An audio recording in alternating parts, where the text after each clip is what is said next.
ஆட்சி அமைக்கிற கோரிக்கை நாங்கள் வைக்கிறோன்னா எங்களுக்கு வந்து ஆதரவு கடிதத்தோடு போவோம். 118 சட்டமன்ற உறுப்பினர்களுடைய ஆதரவு இல்லாமல் எடப்பாடியார் அங்கே போக மாட்டார். எங்கே போக மாட்டார்? போக மாட்டார். கவர்னர் அது வேற விஷயம். விஜயை கொடுக்கலாம், அதுக்கு நான் யார் ஆதரவு கொடுப்பாருன்றீங்க? யாருடைய ஆதரவு இருந்தா போக போறாரு. இல்ல அது வந்து எங்களுக்கு தெரியலப்பா. அதிசயம் நடக்கலாம். அதாவது ஒரு நிமிஷம் சார், ஒரு நிமிஷம்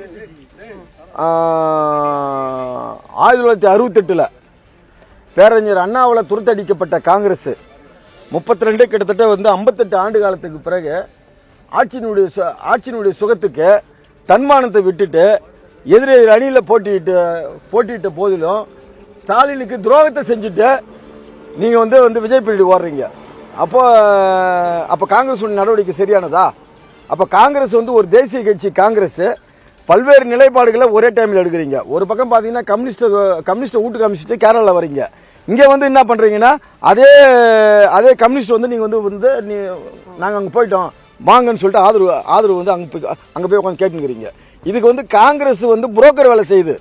விஜய் முதலமைச்சராக வருவதற்கு காங்கிரஸ் கட்சி அந்த அதிகார பதவி வெறிக்காக புரோக்கர் வேலை செய்யுது. கேவலமான புரோக்கர் வேலை. பேரறிஞர் அண்ணா அவர்களால் தமிழகத்தில் 58 ஆண்டுகளுக்கு முன்பு துரத்தி அடிக்கப்பட்ட இந்த காங்கிரஸ் பதவி வெறிக்காக தன்னுடைய நிலை மறந்து கேவலமான செயல்பாடுகளில் ஈடுபடுது.